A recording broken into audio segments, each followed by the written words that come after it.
Hello and welcome everyone, my name is Bulko and we are doing another quick start guide, this time looking at the Warlock. Right off the bat, I just want to say thank you so much for the support. As of recording this video, I'm just shy of 1,000 subs on the channel and that has been amazing. So if you like this, feel free to thumbs up, comment, or sub, and that will help me out a lot.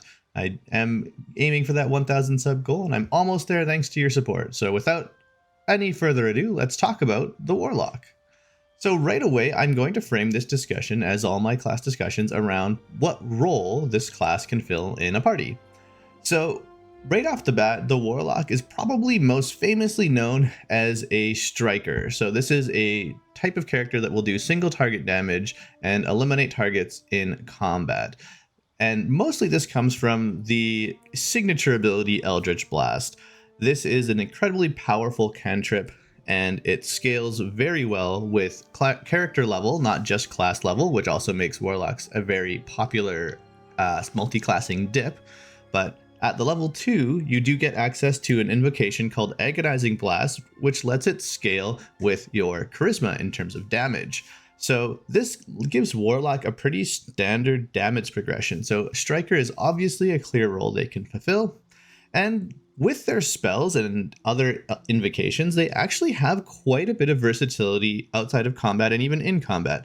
They can take options to be a bit more of a controller. They can take options to be a bit of a blaster. They make decent skirmishers and front lines. And outside of combat, they absolutely can play that sort of scout and face role. So they still have quite a bit of utility outside of combat. And there are tons of fun invocations to play around with, and Larian has done a great job of putting so many little details in the game, and Warlock is a fantastic class to play around with if you're interested in seeing some of those little sneaky bits.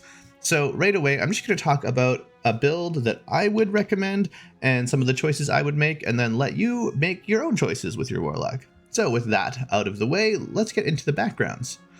I'm picking a background that has a proficiency in persuasion specifically, because as a charisma-based class, it's important to, well, I want to be the party face also because it's the Tav character.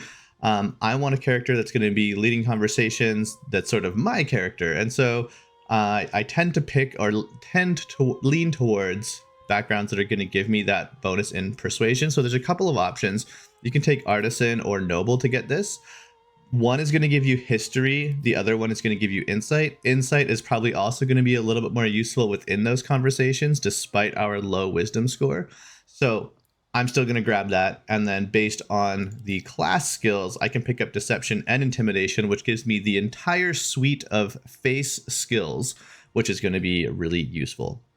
In terms of the race for this build, obviously you have to go with a drow. I mean, come launch, when we can play around with any particular ability scores we want, Tiefling is absolutely fantastic as well, very flavorful. And there's plenty of fantastic race combinations, and there's some very interesting combinations that you can come up with as well. But for me, flavorfully, I think a drow Warlock seems cool, and in the early access client, they do give me the ability scores that I want in order for statting out my abilities.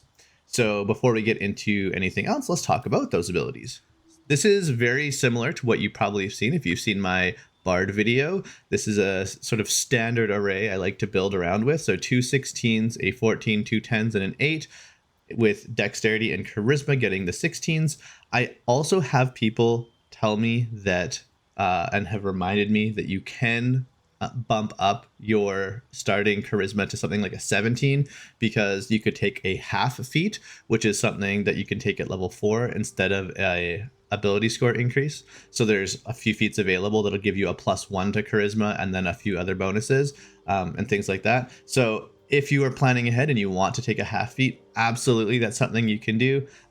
Without any spoilers, Larian also has various items within the game that can mix and match ability scores around a little bit. So don't feel too much like you've made a mistake by, taking certain ability scores. The main takeaway you want to have whenever you're making any character is you want at least that +3 at level 1, and you want a plan for getting to +4 by level 4 for most classes in terms of like maintaining peak efficiency with your attack rolls and damage rolls. So looking at whatever the main stat your character is going to have, and for a warlock, we're going to be using our charisma for both our casting and so for our damage and for our skill checks in terms of being a party face. Obviously, dexterity, as I've mentioned many times, is the king stat of Baldur's Gate 3, so our initiative checks and armor class are all going to be affected by this. Really great. This also lets us be a bit of a scout, even without proficiency in Sleight of Hands. You still are going to do just fine, and you have options as well. If you want, you could take a background that's going to give you that Sleight of Hands and stealth proficiency instead. But once again, I'll leave that up to you depending on which roles you want to fill, and I'm going to focus on being the best face I can be right now, in addition to being a powerful blaster. So in terms of the actual class abilities for Warlock, you have cantrips and you have spells, and you also have a subclass. So in the early access, we only have access to the Great Old One or the Fiend, and what's not necessarily listed here is Warlocks get different access to different spells, or like bonus spells at certain levels based on their subclass. So for example, at level 1, the Fiend will get something like Burning Hands, where if I go to the Great Old One, I can't take Burning Hands, but I can take Dissonant Whispers, and I can take Tasha's Hideous Laughter. So I can take different abilities depending on, or different spells depending on which subclass you pick. Now, there's also some interesting flavor here that I think is really important to the Warlock, and it's sort of what kind of Warlock you want to be. And this doesn't necessarily just impact your actual mechanics, but I think it's fun to think about, like, which crazy entity did you swear allegiance to? So the Fiend is the very classic selling your soul to the devil sort of idea, and you're going to get a lot of fire spells as additional bonuses. And as you progress, eventually you get some cool spells like Scorching Ray and Fireball, lots of big blastery things. Whereas if you're going with the Great Old One or the Archfey, which is not currently available in early access, you're going to have a little bit more control and crowd control and debuffs and that kind of thing. So let's take a look for level 1 though, what you're going to take. Now in terms of cantrips, you pretty well are taking Eldritch Blast. It's been argued many times that wizards should have literally just made this a class ability at level 1, because if you don't take Eldritch Blast, it's kind of like being a barbarian and not taking rage. Like, this is the class feature, you should take it. And then in terms of your other option, you do have some options. So Blade Ward, I mentioned a few times in some of my other videos, is pretty good in Baldur's Gate 3 compared to the tabletop version. It's a lot better. Now there's also some utility. True Strike is kind of a trap. And then any of these attack cantrips, I would argue, are not really worth it. So Poison Spray or Chill Touch are generally not going to be as effective as Eldritch Blast. So typically you'd avoid those, but you can take Friends as well, especially if you want to be that party face. This gives you some options to give you advantage during dialogue checks. So if you want to be the party face, you could take that. There's also Minor Illusion and Mage Hand, some utility there, but I would personally towards Blade Ward just to be a little bit tankier, or Friends if you want to focus more on dialogue options. So for now, I'm just going to grab Blade Ward. Now, at your first level spell slots, Arms of Hadar, I don't love necessarily. It is a strength saving throw, which things in melee are going to be pretty good against resisting, so I'm not going to grab that. I do like Armor of Agathis. So this lasts until a long rest, and it gives you a nice amount of temporary hit points, and you automatically reflect damage when creatures hit you in melee, which is a pretty useful ability. And the main thing is that it lasts until a long rest. So you just use your first spell slot on this, and then away you go. There's obviously some other cool options. Hex is sort of a bread and butter spell. This gives you the ability to automatically hex a target. There's no saving throw. It's a bonus action. You give them disadvantage on any ability checks with an ability of your choosing, which can make it so things like Entangle lands better because you do make strength checks against that. It's not a saving throw with the spell Entangle. So there are some situations where this will make spells actually land better. And then it makes it so every time you hit the target, you're doing an additional 1d6 necrotic damage. And you obviously the default combo is you cast this as a bonus action, and then you hit them with Eldritch Blast and you do some bonus damage. And this does scale kind of nicely in the sense that once you're hit level 5 and you get 2 Eldritch Blasts, you can have a chance to do this twice per turn. And the nice thing about Eldritch Blast, it functions similarly to Hunter's Mark in that when the enemy dies, as long as you're maintaining concentration, you can throw it on a new target. So think of it as just like a mark you throw on the target that signifies like, this is the one I'm going to be attacking, and then you're going to blast it with Eldritch Blast and do some extra damage. It has that little bit of scaling, like I mentioned, but because you have so few spell slots, sometimes it feels like when you do the math of just like casting 1 hex versus casting a fireball, the number of, extra additional d6 damage is just not worth it. But there are going to be situations where, being able to keep this maintained over several combats thanks to maintaining your concentration is going to be worth it. So we'll take that at level 1 because none of these other ones are especially necessary. I find there are some fun options, but I'm also going to click on the Great Old One because in terms of your subclass feature, let's talk about this for the Fiend for level 1. Whenever you reduce a hostile creature to 0 hit points, you get 4 temporary hit points, and so this is going to be a little buff that you get whenever you kill something, and you're going to kill things quite a bit, get the last hit frequently as a Warlock because you do a lot of single target damage.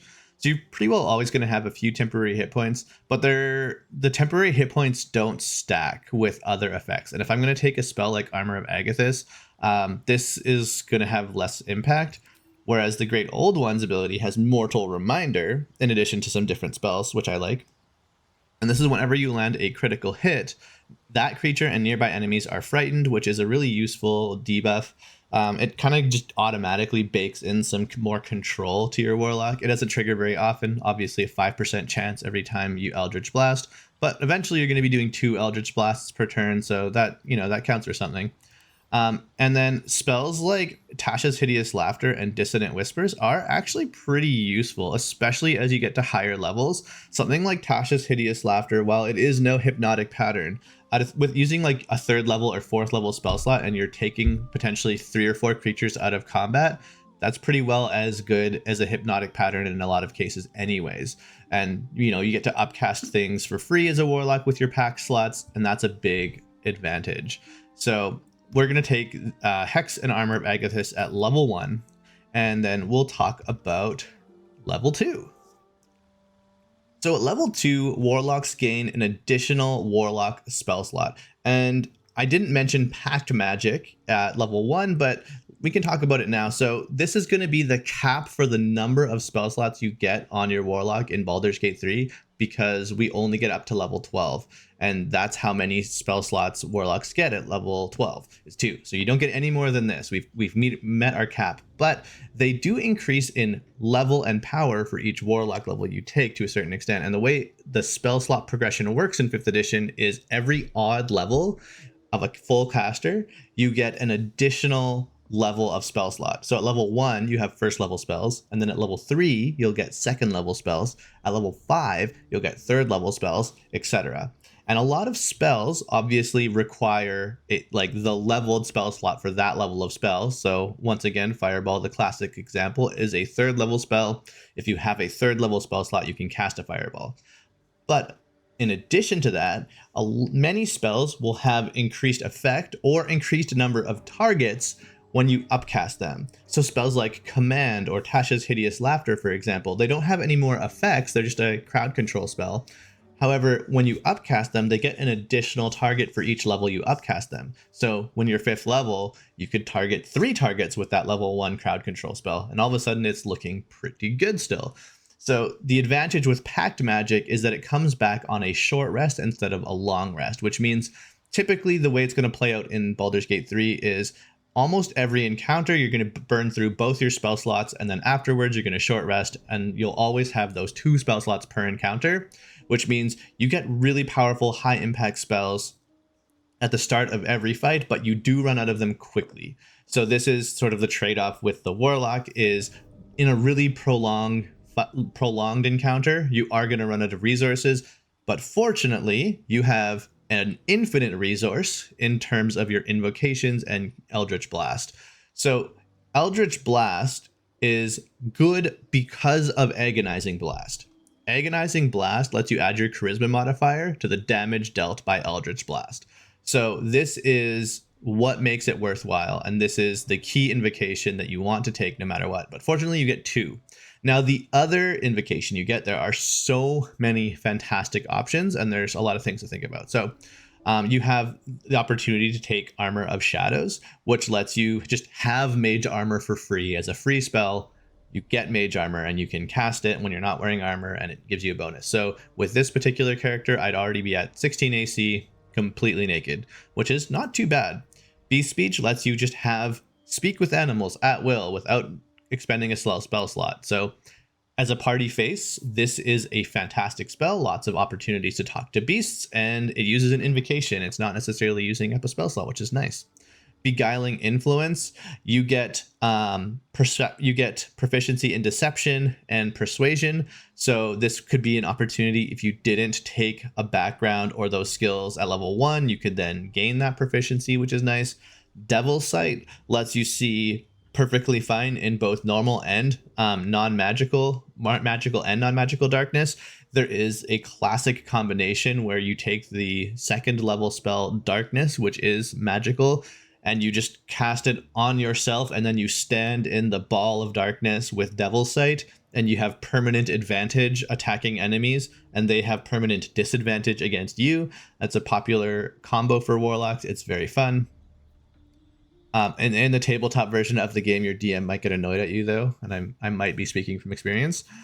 Fiendish Vigor is interesting. It lets you cast False Life on yourself at level 1. It says it grants you 5 temporary hit points, but it actually scales. So you'll get 5 plus, I believe it's your Warlock level. So at level 2, you'll get 7 hit points when you cast this, and you can just always cast it.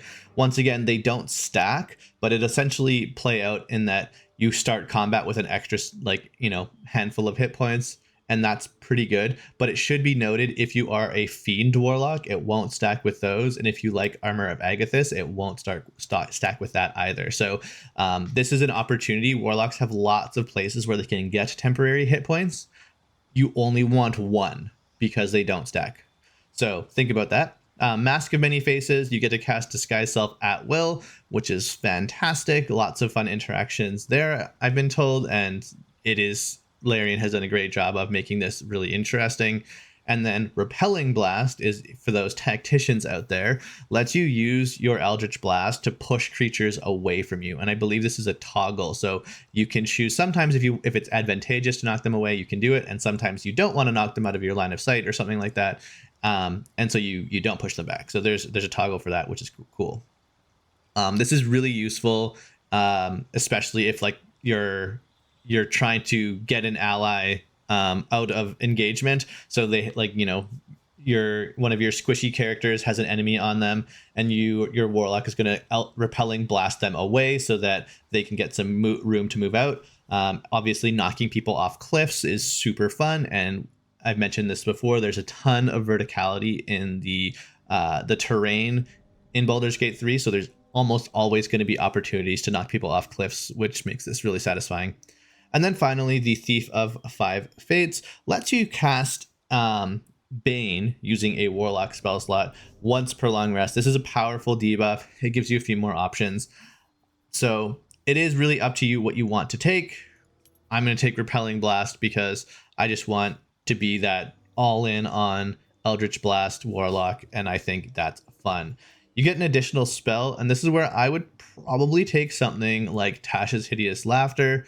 I'm only level 2, and I'm probably not going to use it right now, but once I get 2nd level spell slots and I can start using this on 2 targets, there might be some opportunities to get a little bit of control. And once again, this is available to me because I am a great old one Warlock here.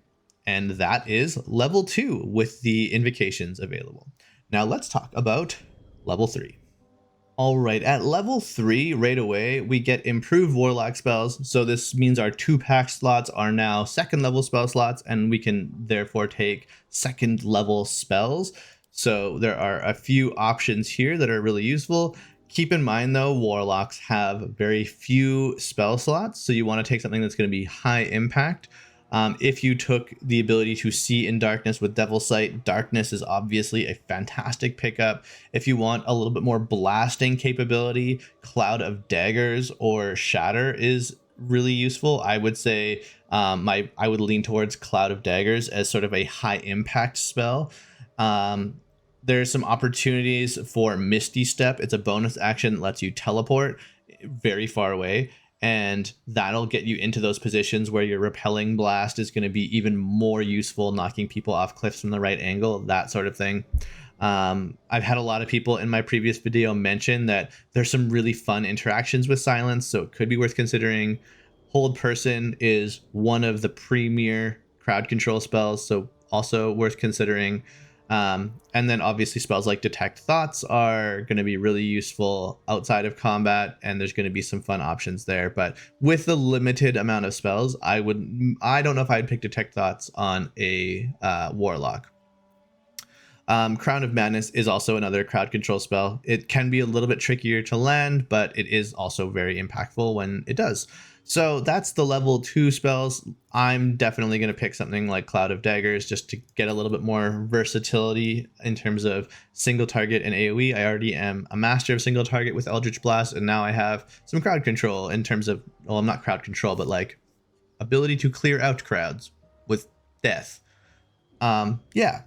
You also get your pact. So there's Pact of the Chain, Pact of the Tome, and Pact of the Blade, I believe, in come launch. Pact of the Chain is going to give you Find Familiar, so it gets you this fun little familiar, but you also get alternates. It's not the same as a regular Find Familiar. You have an Imp and you have a Quasit, I believe is how you pronounce that.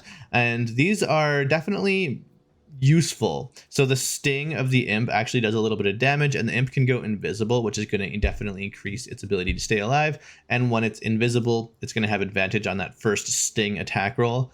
And this sting, it actually does a D4 piercing and a D6 poison. They still take half damage if they make their save, so it's always going to do a little bit there. And it actually does really good damage considering this Imp, you summon it outside of combat and then it just acts on your turn, or I think it has its own initiative even, but it's going to be its own action economy is the main takeaway here, meaning like you're not spending any bonus actions or anything directing it. It's just another body on the battlefield. It does reasonable damage. Likewise over here you have the ability to scare, which is going to impose disadvantage on for 2 turns on attack rolls, which is definitely and ability checks rather. So this is definitely impactful when it comes to debuffing. So a couple of little options with that. Then there's Pact of the Tome, which I'm not exactly sure how it's going to be implemented come launch, but generally it gives you access to a whole bunch of different cantrips, which can be really useful outside of combat, taking things that you otherwise wouldn't have access to, as well as some additional, there's a bunch of little utility bits with Pact of the Tome. But I think the most popular, or one of the most popular packs, is going to be Pact of the Blade, because Larian has house ruled it. While they didn't add Hexblade to Warlocks, they are going to have the feature baked into Pact of the Blade, which will let you use your Charisma modifier while making attacks with your Pact weapon. So that's going to be a way for a Warlock to entirely 100% invest in Charisma and then actually use their blade to great effect in melee combat. And this opens up additional multi-classing options, which we can talk about in just a little bit, because you're going to have less multi-attribute dependency. You really just need charisma at that point then. And if you have some other classes that you're going to start off with that give you proficiency in something like heavy armor, you don't really need dex as much either. So there's some cool things that are happening with Pact of the Blade, and there's going to be some fun builds built around that. Obviously, I'm getting Fairy Fire for being a drow here, which is fantastic. I can replace my spells every level up, which is cool. And yeah, that is level 3 for Warlock. So this is where we get to pick our pact and second level spells. And with that, let's talk about some of those really cool multi-class options. So when it comes to multi-classing Warlock, there are a couple of standout options, just because a Warlock is the charisma-based caster and charisma is one of the most popular stats in Dungeons and Dragons 5th edition. So you have the Bard, Paladin, and Sorcerer, which are going to share your casting stat, and just because they are casters in a certain sense, you have some useful crossover there. Mostly Eldritch Blast scales so well that Warlock lends itself well to a at least 2 to 3 level dip, depending on if you want to pick up something like Pact of the Blade or if you're happy with just the Agonizing Blast. So if you want to start with like a level of Paladin or 2, you get your smites and you'll get a couple spell slots, and then you'll get your heavy armor proficiency and all your martial weapons, and then you can go a few levels in Warlock up to Pact of the Blade, and you can start using your charisma to make melee attacks, and that would give you a sort of plate wearing caster that has Eldritch Blast as a sort of default, as well as pact attacks that can use their charisma modifier with. You'll be able to get in there. The thing that's going to kind of hold you back is you really only have your 2 pack slots and then 2 level 1 paladin slots. So in terms of your spell slots and resources, you might drain yourself really quickly, especially if you're trying to smite a lot, within a single round. If you're eventually making 2 attacks with your weapon, you're going to go through both your Warlock slots. If you're going deep into Warlock, those are going to be some pretty mighty smites, so that'll be potentially something to consider, but your resources would drain rather quickly. But it is absolutely a combination. Warlock Paladin is going to be good. It's just thinking about, do you want to go more Warlock to get those really powerful pack slots and obviously more invocations and more powerful Warlock spells, and then maybe using a bit more Eldritch Blast with the option to smite? Or do you want to go, mostly Paladin with just a couple of Warlock levels to get a few bonus low-level smites, as well as something like Eldritch Blast if you need a ranged option to fall back on? Bard and Sorcerer are both sort of similar, where the Sorlock combo is fairly popular, where you're mostly a Sorcerer and then you take those 2 levels of Warlock to pick up a really powerful cantrip in Eldritch Blast with the invocation. And Bard, similarly, you take a lot of levels in Bard and then a couple levels of Warlock. But if you are going deep into Warlock, just note that you're going to have really powerful spells, but it's going to be those 2 spells per encounter, and then you're spent. And you're going to spend most of your time probably Eldritch Blasting. But luckily, this is a fantastic thing to be spending your action on, so totally viable as well. And that is the Warlock, as well as a few multi-classes. So hopefully that would get you started on your first few levels, giving you something to think about when you're building out the class. A few takeaways: just lots of ways to get temporary hit points, so don't overlap too many of those things. There's also a lot of cool things that get unlocked in the invocations, and not all the invocations are unlocked at level 2. Some of them have prerequisites and level requirements and other things. So as you get further in the game, there are going to be more options that come up, and thankfully Release will have that respecking ability, so you can play around. And I do encourage you to play around. I think this is going to be a fantastic game to test all sorts of those things out, and I will for sure be playing around with every single class come launch, and I have lots of ideas for different videos and combos, and I'll get into some more very specific things as we go. And if you're still watching, thanks again so much. I have no idea where my subs will be, but if the trend continues, I may even be partnered by the time you're watching this, and that is all because of the wonderful viewers from this community. And I look forward to making and sharing my excitement, making videos and sharing how excited I am about Dungeons & Dragons and Baldur's Gate with all of you. So yeah, thanks for watching, and I will catch you in the next one.